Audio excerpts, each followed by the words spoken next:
Welcome into a new episode of the Bengals Beat Podcast. I'm your host, Kelsey Conway, here with ESPN draft analyst Jordan Reid, and we are a week away from the draft. I can't believe that it's literally next week that we're going to be talking all weekend about who the Bengals will be selecting. And I wanted to have Jordan on today because I have narrowed my list down to 5 guys that I think could make sense for the Bengals. And I always like to do that before I reveal my mock draft. And unlike you, I do one because the way I think about it is without the knowledge of some of these guys, like you guys have been able to study for so long, I feel like when you start doing 6 or 7 or 8, it almost feels like sometimes you're just picking a new person for the sake of picking a new person. And like, do you actually believe in that person?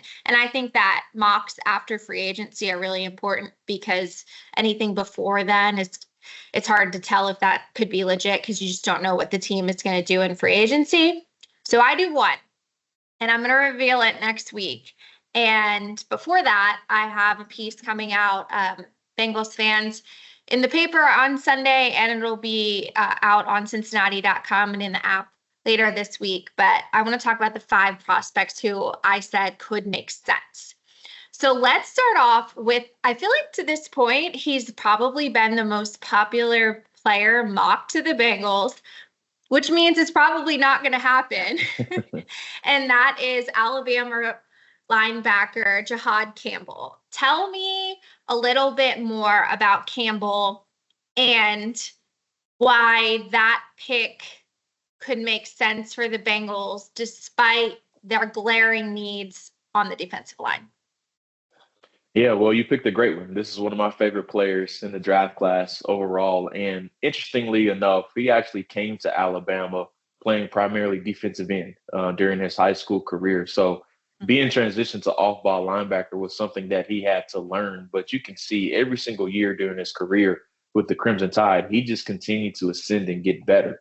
And then this year, he really blossomed when he got his opportunity to play a bulk of the snaps. And I was there for that LSU game where he had 14 tackles, 1.5 sacks, and then a bunch of tackles for loss as well. So he's about 6'3", 245 pounds. He's really rangy, really good at pass coverage as well. And then that defensive end background really comes into the forefront just because you can use him off of the edge during those obvious passing downs as well. So he's definitely a 3-down linebacker that I think his best days are ahead of him. And then just from a Bengals perspective, they have a need in the middle of their defense right now as well, especially losing some key players from a season ago to free agency, some other players that they let go. So Jahad Campbell really could come in right away and really take a bulk of the snaps. Give me an NFL comp of Campbell. So I hate using comps just because people like to envision that player right away. So I just like to say beforehand, it's just a playing style perspective. But he reminds me a lot of Fred Warner for the 49ers, and that he's really rangy. He's such a loose mover. He's really good in pass coverage as well. So he reminds me a lot of Fred Warner. Not saying he's going to be that guy right away, just talking about just from strictly a playing style perspective. I hear you. I understand why you're hesitant to do that, but it just helps me visualize what this player could be for the Bengals. They have needed better linebacker play for the past 2 seasons. I did an interview with Duke Tobin back in January at the Senior Bowl, and he admitted to maybe running it back with the same guys from the Super Bowl a year too long. And it was really interesting to me that he said that because then they've done really nothing in free agency to fix the linebacker spot, which tells me they see the draft being where they can get, I think they'll probably come around with 2 in this year's class. Before we move on to the other players, big picture, tell me about this linebacker class beyond Campbell. Well, it's not great, honestly, outside of Campbell. And then also maybe that makes even more sense for them to take him at 17. Absolutely. He is the crown jewel of this year's class. After that, you have guys like Carson Swessinger at UCLA who will probably go in the second round. Demetrius Knight out of South Carolina. He's another that's really intriguing as well. Then after that, you have Danny Stutzman out of Oklahoma, who's a really intriguing player. Chris Paul Jr. Out of Ole Miss, who's a bit undersized but really active and instinctive. And then you have some other late round players that I like quite a bit, like Smile Munden Jr. out of Georgia. So it's not a lot of marquee names at the top. I think we only get one linebacker in the first round in this year's class, which is Campbell. And then you're going to have a couple guys that go maybe late day 2 and then the early day 3. From what I read also, and again, I don't have, a scout's notebook. Are there any red flags associated with Campbell other than the injury that he's dealing with and that he could potentially, most likely not be able to participate maybe until training camp? Is that really the only red flag, or are there some other things that teams are going to have to account for? No, that was it. And it's not a red flag. It's just the injury that happened to him, and he went ahead and just got the surgery. It was a torn labrum in his left shoulder. He had a sling on at pro day, which caught a lot of people by surprise, including myself and some of the scouts that were there as well. So it's not something that's going to, hinder his career or anything like that. It's just a delayed start as far as when he's going to be a full participant. Okay. So let's move on to defensive line prospects. Let's start with a guy who I think right now, if I had to pick between two players, I'm going back and forth between Jahad Campbell and Derek Harmon, the defensive tackle out of Oregon.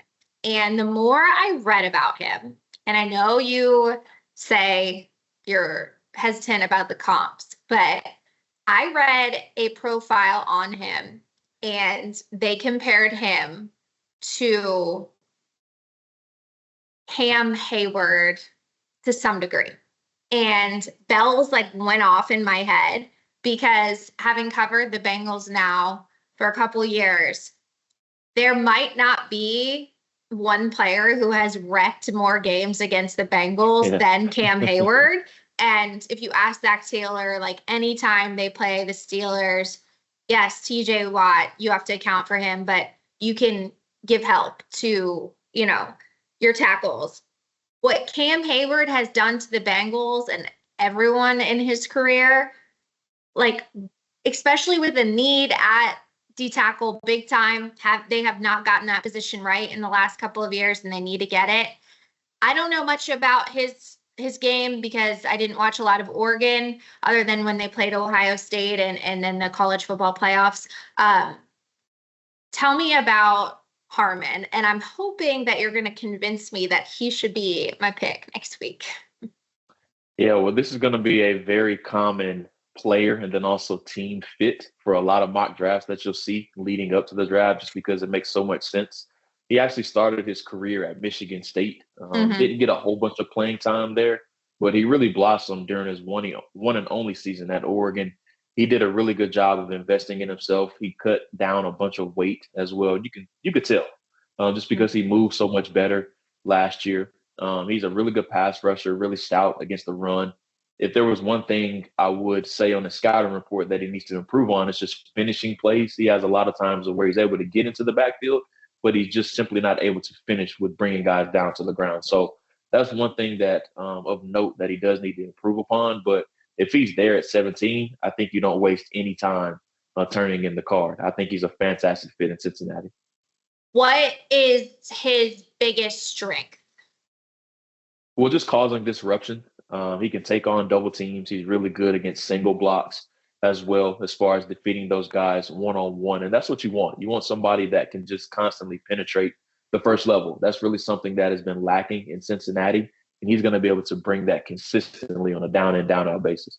Because the Bengals situation is when they lost DJ Reader last year in free agency, they opted not to replace him and tried to go with the Sheldon Rankins, smaller but different style. And then they drafted two players in the second and third round, and Chris Jenkins and McKinley Jackson.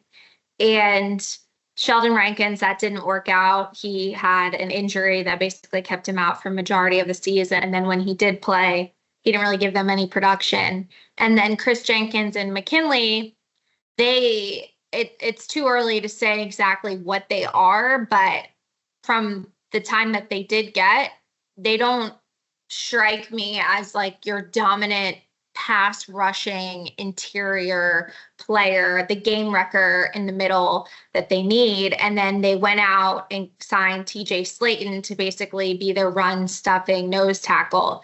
So I'm sitting here asking myself, as are a lot of the listeners and fans, where is the pass badly need in the middle of the pocket? And would Harmon immediately be able to give them that? Oh, yeah, absolutely. I mean, that's his specialty, his ability to push the pocket and constantly penetrate. He's a down in, down out pass rusher. He's not somebody that's going to give you all he's got on 2 downs as a run defender, and then you have to take him off of the field like a TJ Slayton on 3rd down. He's somebody that can play all 3 downs, and he pairs really well with TJ Slayton. And I think they kind of revealed their hand a little bit as far as what they want to do in the draft, just because you go ahead and get that one technique, that big guy in the middle like a TJ Slayton. But you still don't have that consistent 3 technique opposite of them. So if they get somebody like that, I think that would be a good fit. Are we breaking news on this podcast? Did you just break news that you might know what the Bengals are doing? Yeah, absolutely. It definitely could be that as well. Okay, so moving on to sticking with the position, let's talk about Walter Nolan, because when I first went to the Senior Bowl and kind of started like skimming draft stuff, he was probably the most popular player mocked to the Bengals at that time.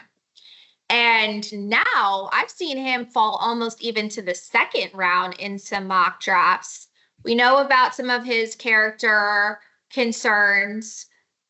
From keeping, the big picture in mind, what are your thoughts on Walter Nolan and the Bengals at pick 17?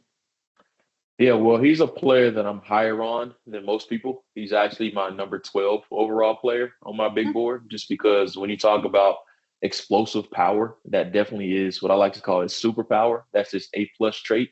And the name of the game, especially as a defensive tackle, is how consistently can you affect the pocket. And what we saw with the Philadelphia Eagles is that if you have those constant pass rushers that can just come and affect quarterbacks in waves, I definitely think there's a lot of value for a player like that. Now, he does need to get better as far as a run defender, taking on double teams and being stopped at the point of attack. That's something that I think is going to take some coaching with him. And that's not to say that he's bad at it. I just think there's some areas of where he needs to improve in that area. But when we're talking about somebody that has that explosive power and being able to affect the quarterback consistently, I think he's one of the better pass rushers overall in this year's class. Okay. So the Bengals ran into a little bit of a situation last year where they took Jermaine Burton in the 3rd round, knowing his red flags. Didn't go well his rookie season. Yeah, not at all. Some of those red flags proved to really follow through. And so I think given the Bengals not making the playoffs the last 2 years, the pressure is on the Bengals front office and coaching staff to get at least these top 3 picks right. And they need them to come in and play right away. And I know that you shouldn't take positions, but in my opinion, of the 3 picks, 2 need to be defensive starters, or else it's hard to see how this defense is just magically going to get better with the new coordinator. Is Walter Nolan's, from what you know, Walter Nolan's character issues that have been documented in these pre-draft profiles significant enough that you think it will deter teams from taking him? Or is it one of those things where it's like Jalen Carter, for example, where, people had a lot to say about him and that pick seemed to really work out for the Eagles? Well, I'm sure they definitely have done their homework as far as whatever has happened in the background with Walter. I haven't heard anything as far as like extreme red flags with him that's going to affect his career negatively or anything like that, in my honest opinion. But with him, I think you need to have a veteran locker room around him. I think that's something that's going to be very key and very important to him. But for the Bengals' sake, if there's any hint of a red flag, I don't even think a guy like that is going to be on their board. Not speaking of Walter, just in general of a prospect. that has any inkling of a red flag just because of what happened with Burton. And then I think you hit the nail on the head as far as them needing to hit on these picks, especially when your offense is as expensive as it is, as you are a quarterback. And then also with T. Higgins and Jamar Chase signing their new deals, you have to bring in and trust your process of drafting and developing these starters that you're getting in the draft. Right. And that's why the Harmon pick to me seems more and more like the pick. They might have Walter Nolan higher on their board from a sheer talent standpoint, but they cannot afford to have a situation where, the Burton's thing was so bad. They can't afford that, especially with a position. Burton, it was okay because their receiver room was so good. They were able to withstand it, but not at that position. The depth just isn't there. So it would be, I would love to be a fly on the wall if they're about to get on the clock and those two guys are there. Yeah. What they do. But so let's move on to sticking with the defensive line, but let's go out to the edge. And if you would have asked me at the beginning of the year, after the Bengals season is over, what position they're going to draft in the first round, I would have said 100% D tackle or edge. And then things took a turn for the worse even more at edge. Sam Hubbard retired, which he was going to get cut if that didn't happen, likely. And the Trey Hendrickson situation, we don't have to get into it right now, but I don't think that one's as easy to just expect everything to just be all jolly there. And that's what I'm going to say. So there is a chance that this edge guy, if they do draft one, will need to play a significant amount of snaps week one. Tell me about these two guys, because in my opinion, I think Mike Green's going to be gone by 17. I think Michael Williams probably going to be gone. I think he'll be someone who just shoots up on draft night. So I think here are the edge players that I think could be available, and you tell me what you think about these guys. James Pierce from Tennessee, Shamar Stewart from Texas A&M, and who am I blanking on? Who else would you put in that conversation? You could put Donovan Ezeraku from Boston College. Exactly. Yes. Yeah. I mean, just starting with Stewart, he's the epitome of height, weight, speed guy at 6'5", 270 pounds. He ran super fast time at the combine in the 4.6s. Jumped out of the gym. I think he jumped 40, if I'm not mistaken.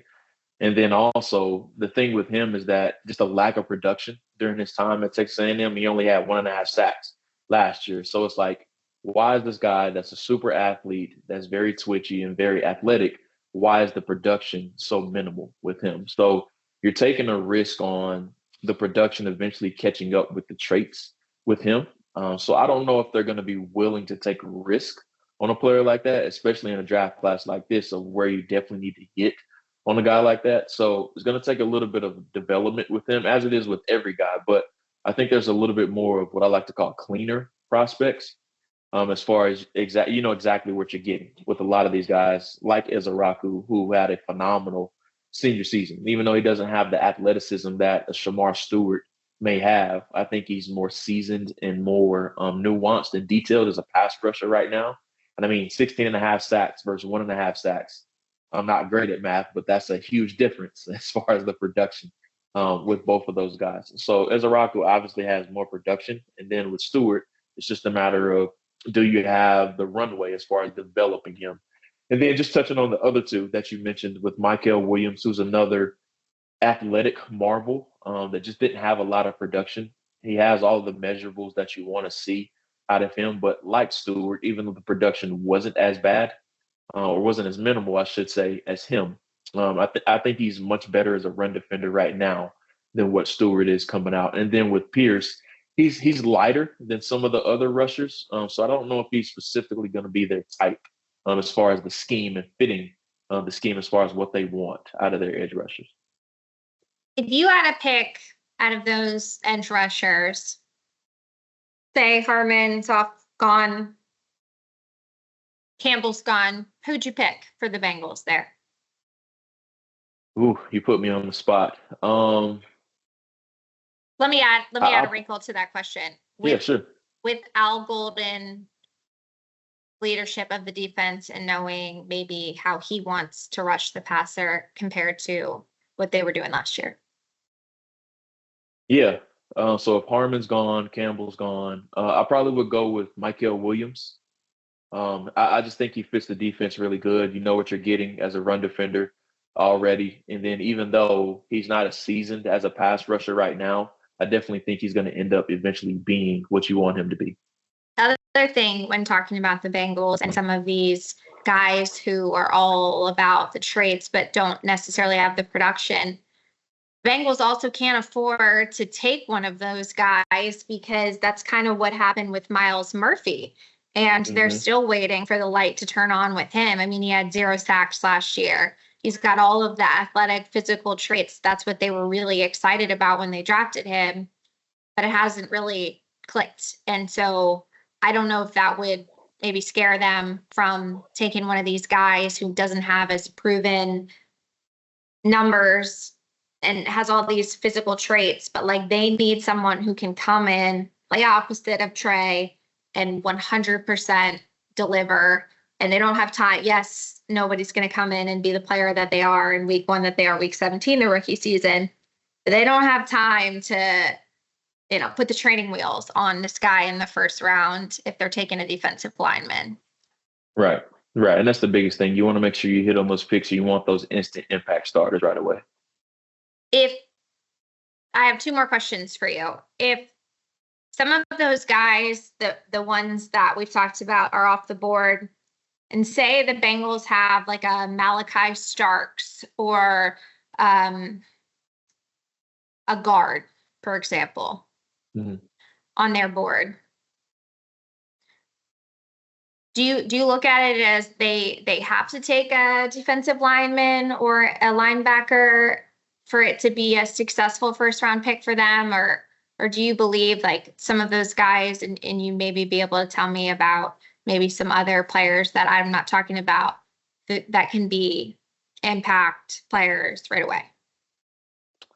You never want to pigeonhole yourself into one position. So if you have Malachi Starks ranked ahead of Derek Harmon or some of these other players, you always want to take the best player available that makes the most sense to you. So if Malachi Starks is ranked ahead of Harmon, of course you want to go ahead and take Starks. But obviously if one of those guys are off of the board and Derek Harmon is your top ranked player, then you want to stick to that best player available theory.